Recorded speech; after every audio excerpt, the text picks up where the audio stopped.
खुश आमदीद। हम इस वीडियो क्लिप में क्लास 10th की मैथमेटिक्स की जो किताब है उसके चैप्टर 4 जो इंफॉर्मेशन हैंडलिंग या मालूमात दारी के बारे में है उसमें जो ग्राफ का सेक्शन है उसे डिस्कस करेंगे। आज के लेसन प्लान में जो शामिल है वो ये है कि हम 3 मुख्तलिफ़ किस्म के ग्राफ्स जो कि हिस्टोग्राम या कालमी नक्शा कहलाता है, बार डायग्राम या कालमी शक्ल कहलाती है या पाई ग्राफ, इन तीनों ग्राफ्स को डिस्कस करेंगे और हम ये देखेंगे कि किस तरह से ये ग्राफ्स जो है वो हमने जब डेटा कलेक्ट करते हैं या मवाद इकट्ठा करते हैं तो उसे तस्वीरी शक्ल में पेश करने में मदद देते हैं। पहला ग्राफ जो हम डिस्कस करेंगे वो कहलाता है हिस्टोग्राम या कालमी नक्शा। इसके लिए हम एक एग्ज़ाम्पल यूज़ करेंगे या मिसाल इस्तेमाल करेंगे जो आपकी किताब में दी गई है कि अगर एक क्लास में मैथमेटिक्स का टेस्ट लिया जाता है और उसमें स्टूडेंट्स जो हैं वो डिफरेंट मार्क्स स्कोर करते हैं, उनके डिफरेंट नंबर्स आते हैं जो कि 35 से 69 के बीच में है, तो हम उस इंफॉर्मेशन को, उस डेटा को हिस्टोग्राम की शक्ल में कैसे पेश करेंगे। सबसे पहले ये कि हमने इस डेटा को ये किया गया कि मुख्तलिफ़ क्लासेस में या मुख्तलिफ़ जमात में तकसीम किया गया, डिवाइड किया गया। तो पहली क्लास जो है वो 35 से 39 है और उसमें ये देखा गया कि 2 स्टूडेंट्स ऐसे हैं जिन्होंने 35 से लेके 39 तक 49 तक नंबर्स स्कोर किए हैं। फिर 12 स्टूडेंट्स ऐसे हैं जिन्होंने 40 से 44 तक नंबर स्कोर किए हैं। इसी तरह 18 स्टूडेंट्स ऐसे हैं जिन्होंने 45 से 49 तक जो है वो नंबर्स स्कोर किए हैं। तो हमारे पास ये डेटा मौजूद है जिसमें मार्क्स की मुख्तलिफ़ क्लासेस या ग्रुप्स या जमातें हैं और हर ग्रुप के अंदर जो नंबर ऑफ़ स्टूडेंट्स हैं उसकी फ्रीक्वेंसी है। तो हम इस इंफॉर्मेशन को हिस्टोग्राम या कालमी नक्शे की शक्ल में किस तरह से पेश करेंगे, एक तस्वीरी शक्ल में हिस्टोग्राम को इस्तेमाल करते हुए। ये हमारे पास एक हिस्टोग्राम है जो हमने इस डेटा की मदद से बनाया है। हम ये देखते हैं कि जो हमारे मार्क्स हैं या जो ग्रुप्स हैं उनको हमने एक्स एक्सिस के ऊपर प्लॉट किया है और जो फ्रीक्वेंसी है, नंबर ऑफ़ स्टूडेंट्स हैं, उनको हमने वाई एक्सिस पे प्लॉट किया है। अच्छा, हम पहले जो इससे पहले हमारी वीडियो क्लिप थी जो इसमें हमने ग्राफ्स को डिस्कस किया था, उसमें कुछ कॉन्सेप्ट्स हमने डिस्कस किए थे ग्राफ्स बनाने के लिए। तो उसमें एक तो ये था कि हमारे पास एक्स एक्सिस चाहे किसी भी वैल्यू से, किसी भी नंबर से शुरू हो, वाई जो है वो हमेशा 0 से शुरू होता है। तो हम यहाँ देखते हैं कि एक्स एक्सिस जो है वो हमारी पहली क्लास की लोअर लिमिट से शुरू हो रही है, लेकिन y जो है वो 0 से शुरू हो रहा है। इसके बाद ये कि हमने एक्स एक्सिस और y एक्सिस को लेबल किया, यानी एक्स एक्सिस जो है वो क्या चीज़ बता रहा है, मार्क्स की जो जमात, जो ग्रुप्स हैं उनकी लोअर और अपर लिमिट्स बता रहा है, और फ्रीक्वेंसी y एक्सिस जो है वो फ्रीक्वेंसी या नंबर ऑफ़ स्टूडेंट्स को बता रहा है। इसके अलावा हमने यहाँ पे की भी यूज़ की है कि जो ब्लू कलर के बार्स हैं ये स्टूडेंट फ्रीक्वेंसी के बारे में है। स्टूडेंट फ्रीक्वेंसी को प्रेजेंट करते हैं, रिप्रेजेंट करते हैं, और टाइटल हमारे ग्राफ का। तो ये 34.5 जो है ये हमारी पहली क्लास की लोअर लिमिट है। फिर इसी क्लास की अपर लिमिट जो है वो 39.5 है। फिर दूसरी क्लास की लोअर लिमिट जो है वो 39.5 है और उसकी अपर लिमिट जो है वो 44.5 है। इसी तरह हमने सारी क्लासेस की लोअर और अपर लिमिट्स को, यानी कम से कम वैल्यू और ज़्यादा से ज़्यादा वैल्यू को यहाँ पे हमने प्लॉट कर दिया। तो आखिरी क्लास जो है वो हमारी, या जमात जो है, उसकी कम से कम लिमिट जो है वो 64.5 है और ज़्यादा से ज़्यादा लिमिट जो है वो 69.5 है। तो ये एक्स एक्सिस पे ये चीज़ प्लॉट हो गई। वाई के ऊपर ये एक कॉलम है या जो बार है, इसकी हाइट जो है वो हमें नंबर ऑफ़ स्टूडेंट्स या frequency of students her group के अंदर या हर जमात के अंदर बता रही है। तो पहली जमात में दो बच्चे ऐसे हैं जिन्होंने 34.5 से लेकर 39.5 तक के मार्क्स स्कोर किए। फिर दूसरी जमात, दूसरे ग्रुप में की हाइट या नंबर ऑफ़ फ्रीक्वेंसी जो है वो 12 है, तो ये 12 प्लॉट हो गया। इसी तरह हर कॉलम की हाइट हमें ये बताती है, उसकी ऊंचाई हमें ये बताती है कि इस ख़ास ग्रुप के अंदर कितने स्टूडेंट्स ने मार्क्स स्कोर किए या मार्क्स लिए हैं। सबसे ज़्यादा जो है वो 49.5 से 54.5 इस ग्रुप के अंदर स्टूडेंट्स से मार्क्स लिए, जो कि 24 स्टूडेंट्स हैं। तो इस तरह से हमने एक एक करके हर ग्रुप के अंदर जो नंबर ऑफ़ स्टूडेंट्स से फ्रीक्वेंसी थी उसको प्लॉट किया, तो हमारे पास एक हिस्टोग्राम आ गया।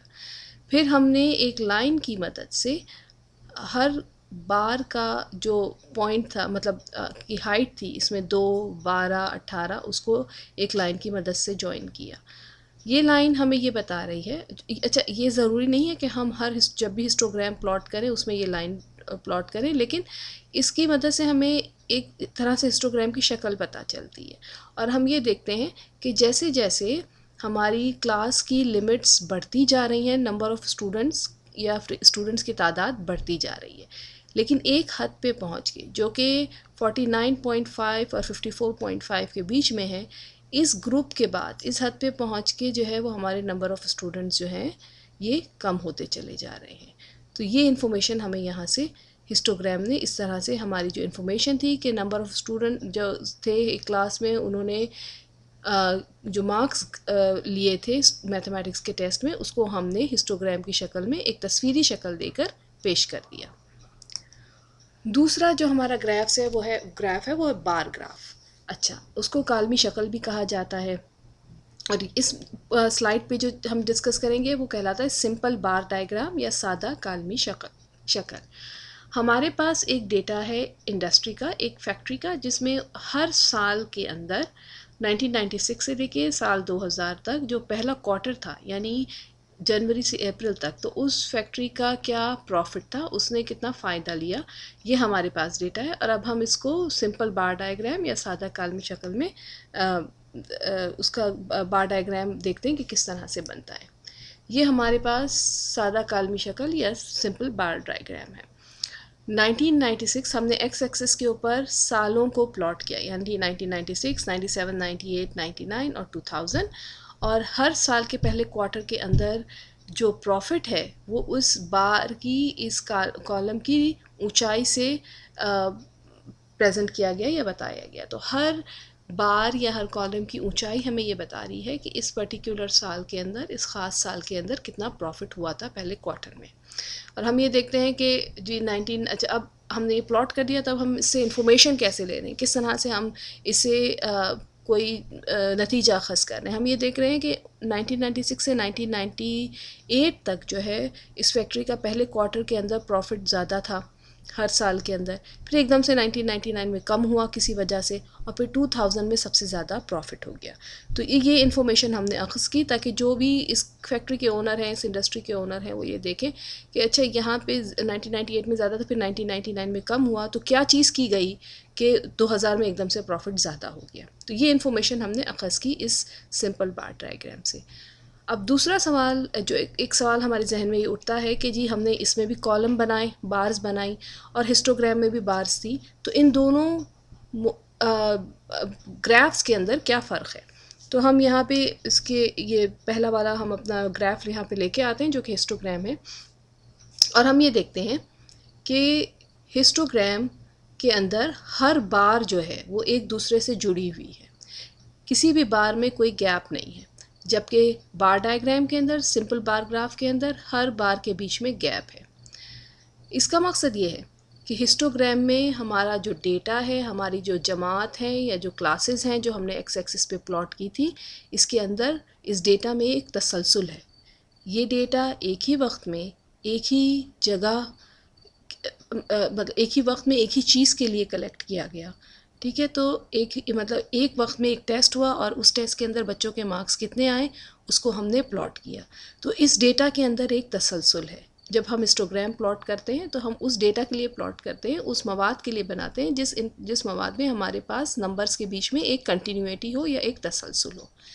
बार ग्राफ में ऐसा होना ज़रूरी नहीं है। 1996, 1997 ये हालांकि एक ही फैक्ट्री की प्रॉफिट की इंफॉर्मेशन है, लेकिन इसमें कोई तसलसल का होना ज़रूरी नहीं है। इसीलिए ये बार ग्राफ जो है वो एक दूसरे से, हर कॉलम जो है वो एक दूसरे से सेपरेटेड है या इनमें बीच में जगह है। दूसरी बात यह है कि बार ग्राफ हम उस डेटा के लिए भी प्लॉट कर सकते हैं जब हमारे पास ये मतलब ये एक्स एक्सिस की जो इन्फॉर्मेशन है, यानी एक मुतगय्यर या एक वेरिएबल जो है वो कैटेगोरिकल हो, मतलब उसमें कोई तसलसल होना ज़रूरी नहीं है, कोई कंटिन्यूटी होना ज़रूरी नहीं है। 1996, 1997 ये हालांकि नंबर्स हैं, लेकिन ये कैटेगोरिकल है, ये हर साल एक दूसरे साल से अलग है। और दूसरी बात ये कि अगर मैं इन सालों की जगह अगर हमारे पास ये होता शहर होते कि कराची में इतना प्रॉफिट हुआ, लाहौर में इतना प्रॉफिट हुआ, कोयटा में इतना हुआ, पेशावर में इतना हुआ, और इस्लामाबाद में इतना प्रॉफिट हुआ, तो हम एक्स एक्सिस पे वो प्लॉट कर भी कर सकते थे। यानी ये कराची होता, ये लाहौर होता, कोयटा होता, पेशावर, इस्लामाबाद, और फिर हम ये उस ख़ास शहर के अंदर जो प्रॉफिट हुआ उसको हम प्लॉट करते। तो एक्स बार ग्राफ के अंदर हम एक्स एक्सिस के ऊपर गैर तसलसल वाला डेटा या कैटेगोरिकल वेरिएबल भी प्लॉट कर सकते हैं, वो प्लॉट कर सकते हैं और उसकी फ्रीक्वेंसी बता सकते हैं। दूसरी चीज़ जो हम हिस्टोग्राम से देख रहे हैं वो ये है कि हिस्टोग्राम हमें ये बताता है कि हमारे डेटा का झुकाव किस तरफ है, ज़्यादा पॉइंट्स किस तरफ हैं। तो अगर जैसे मैंने ये जो सबसे बड़ी वैल्यू थी हमारे पास 24, उस पर मैंने एक लाइन ड्रॉप की, और फिर हम ये देखते हैं कि जी हमारे ज़्यादा से ज़्यादा डेटा पॉइंट्स जो है वो इस तरफ उल्टे हाथ की तरफ, बार के उल्टी तरफ जो है वो कंसंट्रेटेड है। यानी ये इससे हम ये नतीजा अख़ज़ कर रहे हैं कि जी क्लास में ज़्यादा से ज़्यादा बच्चों के जो मैथ्स के टेस्ट में मार्क्स आए हैं वो 54.5 या उससे कम आए हैं। तो इन दोनों ग्राफ्स में ये फ़र्क है कि हम जो हमारे पास जिस डेटा में कंटिन्यूटी हो, जहाँ हमारे पास जो एक्स एक्सिस है वो उसमें एक तसलसल हो, उसे हम हिस्टोग्राम से प्लॉट करते हैं, और हिस्टोग्राम में इसको देखते ही हमें एक तसलसल का कंटिन्यूटी का एहसास होता है क्योंकि बार्स के बीच में कोई गैप नहीं है। जबकि बार ग्राफ में हमारे पास जो एक्स एक्सिस है वो मुतग़य्यर भी यूज़ कर सकते हैं जिसमें कोई तसलसल ना हो या जो कैटेगोरिकल हो।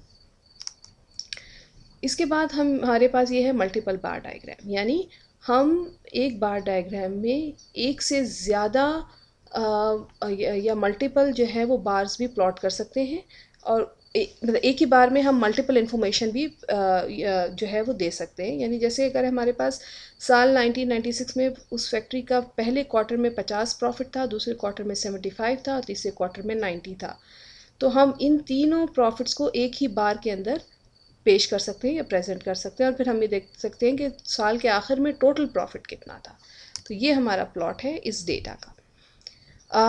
ये लाल वाले जो बॉक्सेस हैं ये पहले क्वार्टर के प्रॉफिट को प्रेजेंट करते हैं, ये जो ग्रीन कलर के बॉक्सेस हैं ये दूसरे क्वार्टर के प्रॉफिट को प्रेजेंट करते हैं, और ये जो पर्पल कलर के बार्स हैं या कॉलम्स हैं ये हमारे तीसरे क्वार्टर के में जो फ़ायदा हुआ है उसको बता रहे हैं। तो हम ये देखते हैं कि उस फैक्ट्री के अंदर एक ही साल में मुख्तलिफ क्वार्टर्स में क्या प्रॉफिट हुआ, हमने उसे एक बार में मुख्तलिफ रंग इस्तेमाल करते हुए पेश कर दिया। और या ये कि हर एक ये छोटा एक ही कॉलम को हमने 3 हिस्सों में डिवाइड कर दिया, 1 2 3, और ये सारे एक दूसरे के ऊपर स्टैक्ड हैं। तो इससे हमें ये समझने में मदद मिल रही है कि इस मुख्तलिफ क्वार्टर्स में क्या प्रॉफिट था इस ख़ास साल के अंदर, और साल के आखिर में टोटल प्रॉफिट कितना था। तो ये इस किस्म के बार जिसमें हम एक ही कॉलम के अंदर मुख्तलिफ इंफॉर्मेशन को पेश कर सकें डिफरेंट फॉर्मेट यूज़ करके या रंग यूज़ करके, तो उसको हम कहते हैं मल्टीपल बार डायग्राम। जो इसके बाद ये चौथा या आखिरी हमारा ग्राफ जो आज हम डिस्कस करेंगे इस वीडियो क्लिप में वो है पाई ग्राफ। हमारे पास एक डेटा है जिसमें ये वो है कि हम एक टेस्ट कंडक्ट किया गया और सिंध सूबे में, और उसमें 6000 स्टूडेंट्स ने हिस्सा लिया, और फिर ये है कि हर शहर से कितने स्टूडेंट्स ने हिस्सा लिया। तो ये बताने हैं हैदराबाद से 2000 स्टूडेंट्स ने, सक्खर से 1600, मीरपुर ख़ास से 1200, और लड़काना से 800 और कोटरी से 400। अब हम इस इंफॉर्मेशन को पाई ग्राफ की शक्ल में पेश करेंगे। तो ये है हमारा पाई ग्राफ। पाई का मतलब है केक, यानी ये पूरा हमारा एक केक है, और केक की हर स्लाइस का जो साइज़ है वो ये हमें बता रहा है कि हर शहर का कितना हिस्सा है इसमें। तो हम ये देखते हैं कि हैदराबाद से सबसे ज़्यादा स्टूडेंट्स ने हिस्सा लिया, 2000 स्टूडेंट्स हैं। तो ये नीले रंग की जो स्लाइस है, गहरे नीले रंग की स्लाइस डार्क ब्लू कलर की, ये सबसे बड़ी है। तो ये बता रहे हैं कि इस केक के अंदर सबसे बड़ा हिस्सा जो है या सबसे बड़ा कंट्रीब्यूशन जो था वो हैदराबाद शहर से था। उसके बाद उससे छोटी स्लाइस ये लाल रंग की है जो कि सक्खर का कंट्रीब्यूशन बता रही है। तो पाई को जब हम पाई ग्राफ प्लॉट करते हैं तो उसको हम उसकी जो डिविजन्स होती हैं, उसकी जो तकसीम होती है, वो हर स्लाइस उस पर्टिकुलर डेटा पॉइंट का शेयर या उसका कंट्रीब्यूशन या उसका हिस्सा बताती है। जितनी बड़ी स्लाइस होगी उस पर्टिकुलर डेटा पॉइंट का उस ख़ास मवाद जो हमने इकट्ठा किया है उसका उतना ज़्यादा हिस्सा होगा या कंट्रीब्यूशन होगा। दूसरी चीज़ जो हम इसमें देख सकते हैं कि ये बजाय इसके कि हम यहाँ पे नंबर्स प्लॉट करें, ये दरअसल हमें ये बता रहा है कि इसमें कितनी परसेंटेज है उसकी, हर शहर की कितना हिस्सा है, कितना कंट्रीब्यूशन है, कितनी परसेंटेज है। तो हम यहाँ देखते हैं कि इस ग्राफ के अंदर सबसे ज़्यादा हिस्सा 33, उस पूरी पाई के अंदर 33% हिस्सा जो है वो हैदराबाद का है, 27% हिस्सा जो है वो सक्खर का है, 20% जो है वो मीरपुर ख़ास का है, लाड़काना का 13% है और सबसे कम कोटरी का है 7%। तो इस तरह से हमने देखा कि पाई की हर जो ये स्लाइस है ये उस पर्टिकुलर डेटा पॉइंट का कंट्रीब्यूशन या इस मिसाल में हर शहर का कंट्रीब्यूशन कितना है वो बता रही हैं। तो ये हमारा पाई ग्राफ था। आज के इस लेसन में, इस वीडियो क्लिप में हमने ये सीखा कि किस तरह से हम मुख्तलिफ़ ग्राफ्स को इस्तेमाल करते हुए अपने मवाद को या डेटा को जो है वो हम तस्वीरी शक्ल में पेश कर सकते हैं।